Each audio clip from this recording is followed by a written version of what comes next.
Hey everybody, it's Lon.TV and I am back from CES 2025. It was a great show this year. Our coverage got a lot of views. It's still picking up numbers as the week progresses here, and I want to thank you all for tuning in.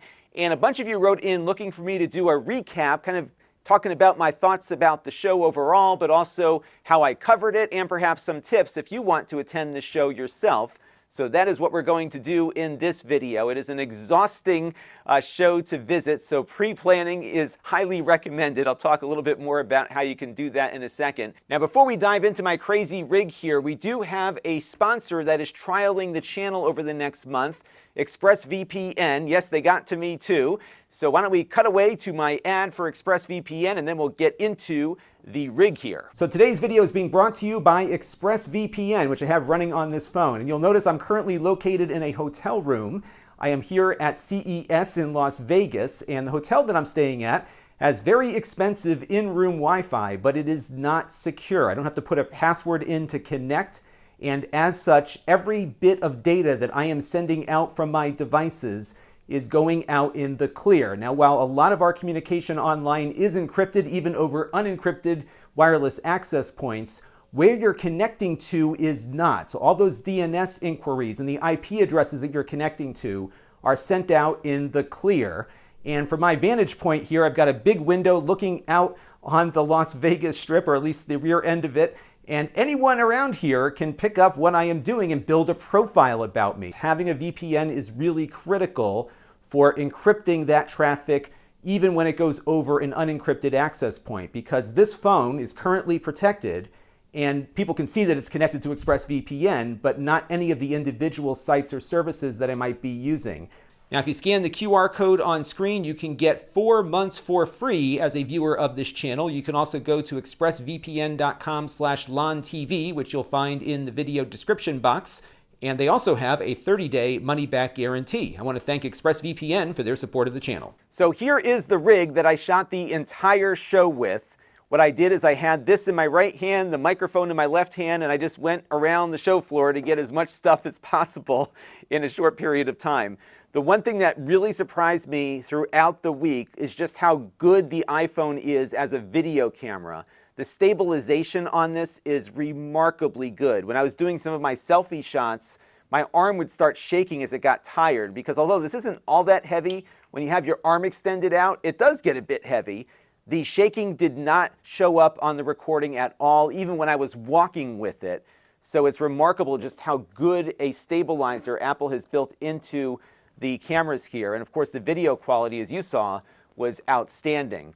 Now, when I first tried the iPhone as a dispatch camera, I was using the selfie camera on the front to get the shots of me when I was talking into the microphone to camera.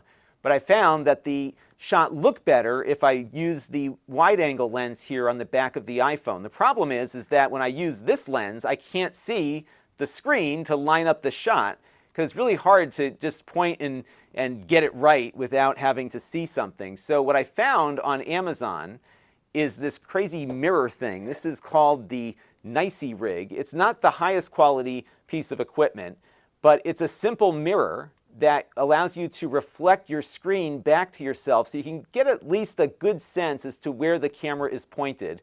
And what I found is that if I kept myself basically blocked by the little handle, the mount here, I could line up a very good wide-angle shot for talking into the camera. And it's low-tech, it's cheap, it doesn't add complexity to the mix, and my USB port here, of course, was occupied by the microphone coming in.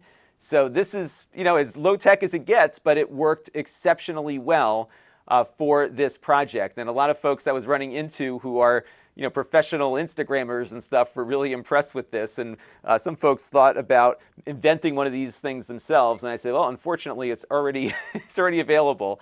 So this little mirror, as cheap and lousy as it is, was very effective in helping me line up the shots. Now, the microphone got a lot of discussion from viewers, and this happens every year. I've been using this microphone for the last, I think, almost 10 years now. This is a Sennheiser AVX system. So the receiver is up here. The microphone transmits to the receiver. This is actually the same wireless system that I use here in the studio. I've got a pack here that also works with the Sennheiser wireless receiver that I have on my studio camera. And the reason why I use stick mics is because the show environments are incredibly noisy. If you watch a lot of other people's coverage, you probably hear just how loud it is because you've got the crowd, you've got noisy booths that are booming music and all the other stuff that goes on in a busy environment where there's lots of people. So what's nice about the microphone that I have here is that I bought a cardioid head for it. These can actually, let me turn it off real quick, I'll show you how this connects here. You actually can screw these little heads on. This is the 835 from Sennheiser. So when I got it, it had an omnidirectional pickup, but I bought this one separately. And this picks up just on the top of the mic. So no matter how noisy the environment is, the audio is isolated naturally. It's not some AI trick or whatever. It's just naturally, by the nature of the design of the microphone, isolating audio to the top. So no matter how loud the environment is, you're going to hear me very clearly and have very little ambient sound in the background. You still pick up a little bit of it, which I like because it gives it kind of a good sense of where you are. But it is something that I think the audience appreciates quite a bit, even though it looks a bit ugly. The lavalier mic I have, even though it's also a cardioid, does not do as well in that environment.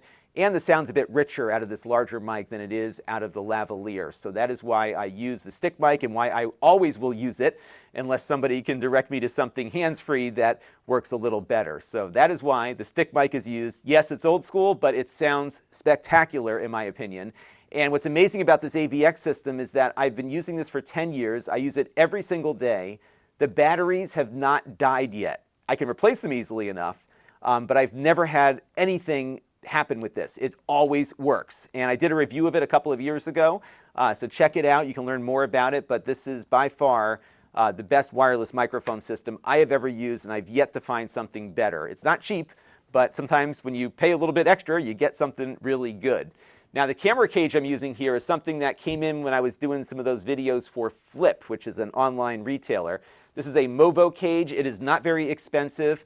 What I like about it is that it's got a lot of cold shoe mounts on it. So we've got one for this little USB-C LED light that's up at the top here. The microphone, of course, is being mounted through there. And it also has a tripod mount at the bottom so that I'm able to get my tripod attached to it.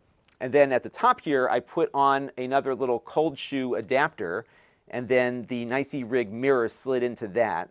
I would have liked for the Nicey Rig to have its own cold shoe on the top, so maybe I could put the light more centered, but it worked out okay. Now the phone grip that I use is this one from a company called Studio Neat. It's called the Glyph, G-L-I-F. I've owned it for a number of years now, and it is super secure, and it's amazing how well it's held up over the years. I have taken my phone in and out of this thing multiple times, and all you do is just lift up the handle here and pull the phone out, and it's spring-loaded, so when you want to get everything back in, it's really quick to lock the phone back into place. So this is a really nice addition to my rig here, and it's made life a lot easier because a lot of those other rigs take a long time to screw everything down. Now another thing I like about the Glyph is that it's got 3 tripod mount points on it, one on the bottom, one on the side, and one on the top. So I was able to put on these little tripod to cold shoe mounts, and that's how I got the mirror attached here. And then of course the bottom one is attached to my tripod. Now as far as the phone audio is concerned, what I'm doing is I'm running this XLR to 3.5 millimeter cable here, and then I have to use another adapter because this is a TRS connection and my phone is expecting a TRRS connection. So I have a TRS to TRRS adapter cable that flows into this Anchor USB-C audio interface, and that goes into the phone from there. And I found that some of the cheaper USB-C audio interfaces sound terrible. This one is really good, and I hope nothing ever happens to it. I might order a few more of these just in case I happen to lose something. And on that note, if I lose any little component here, the production's over with, right? So it's still a little clunky in the sense that there's no direct XLR input like my other cameras have. But so far, it's been okay. I keep all of these things together, and I'm very careful about putting things away when I go to take them apart. Now, you'll notice here, we didn't have enough room to plug the Anchor cable in due to the side of the cage here. So another piece of equipment that I bought with me and didn't end up using had a little elbow joint here that I used to connect in the USB-C cable. So it has a female connector here, and then it runs into the phone. And this came with that Lexar hard drive that I reviewed a little while ago that also has a USB-C hub. So you can check out that review down in the video description. And so I could attach external storage to this and then run the audio into this port here and get both external storage and audio recording. But I found with the iPhone is that it's very particular when you have external storage attached. When you add anything else to the mix without also including some external power, you can often run beyond the current that the port will support. And Apple has built in a little circuit breaker that when it detects too much power going through that port, it just shuts everything down. So I did have one instance where I wanted to use my DJI microphone system, and that receiver just drew a little too much power. And so in order to use external storage, I felt like I really needed to also have a battery plugged in all the time, and I didn't want to deal with that complexity. And I don't shoot with ProRes video, I just shoot HEVC. So even with the last day of the show, still on my phone here on the internal memory, I still have about an hour of recording time. So I found that I have plenty of storage, even on the 256 gigabyte model here, to get me through each day.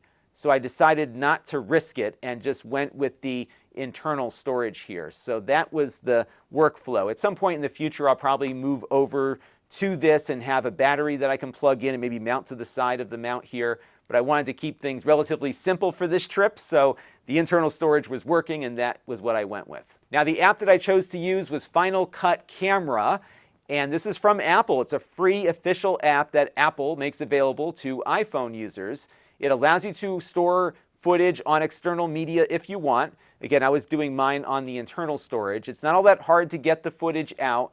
And thankfully now the iPhone 16 has a 10 gigabit per second connection, so you can pull that footage out quickly. What I also like about it is that it's very easy to get at some of the manual controls. So if I just hit this button here, I can adjust the white balance, the exposure, all the things that you might need to do out in the field. I'm a very simple person. My philosophy is run and gun, leave it on auto. So I just leave everything on auto, and it's been working great, just as good as the internal camera app works. The reason why I like Final Cut Camera versus the internal app, though, is that I get audio meters here on the left-hand side of the screen, so I can make sure that my microphone is working. So I would, tap it a little bit to make sure that the right mic was picking things up. You can also very quickly switch between modes here: frame rate, resolution, HDR or SDR, HEVC or H.264. It's all right here. So it's a very nice app. If you haven't played with it yet, I would recommend it for production work. It's definitely better and more feature-rich than the one that's built into your phone. So it's good, and it's from Apple too. Now, if you have an iPad with Final Cut, apparently you can set up a bunch of iPhones running this app and control them from a central iPad for recording. Really cool. So that was the app that I used. Worked great the whole week. Now for editing, I use Final Cut Pro as I do here in the studio, and as you can see, I do just about everything in a single take. So it's really just about stringing clips together, and then I export it. Now, one of the big challenges there is the fact that the bandwidth is very challenging in Las Vegas, especially during CES week.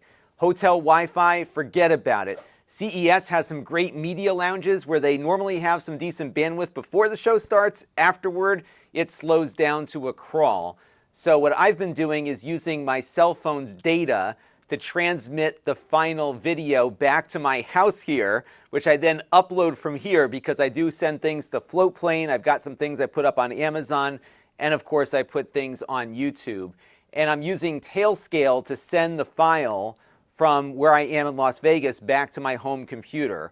And I'm going to do a whole video coming up about this Tailscale feature. It works a lot like AirDrop, but allows you to send the file anywhere in the world. It is really cool, and I found it to be extremely helpful. So I found that the ultra-wideband or the C-band wireless connections for Verizon in Las Vegas are very good, even when there's a lot of people around.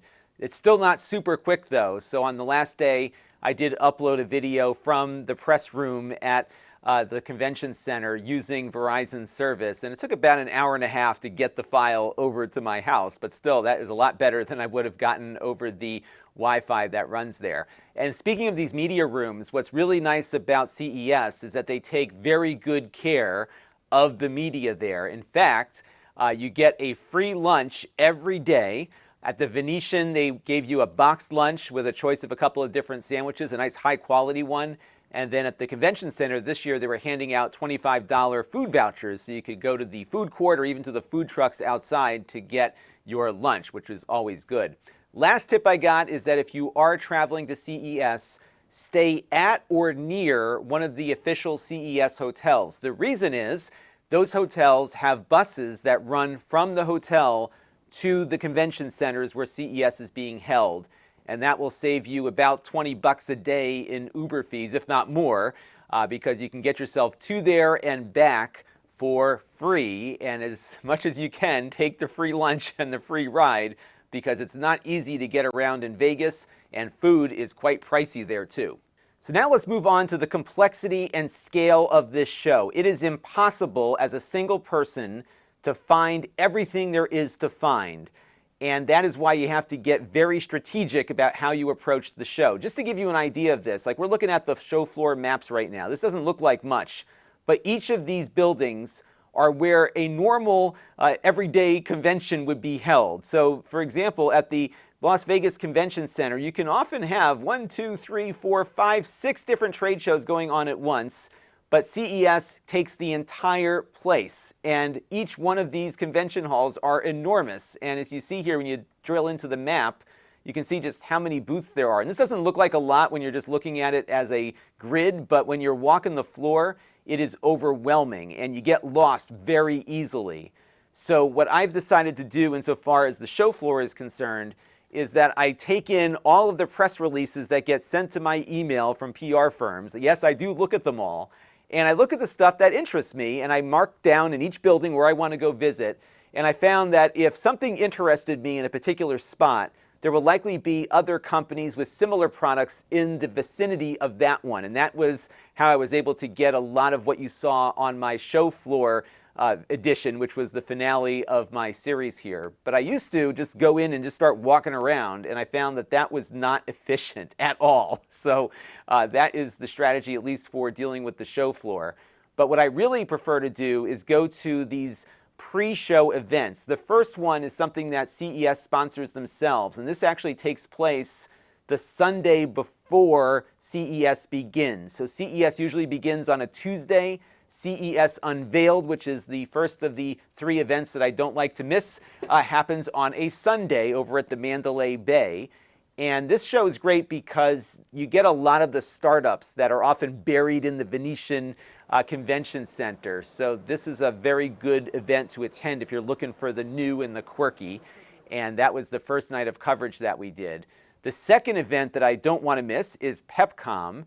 And this is a group that does these sorts of shows throughout the year. So I go to their shows in New York City quite often too. And that's where their little promotional footage here was shot at. That's the show I go to all the time in New York City.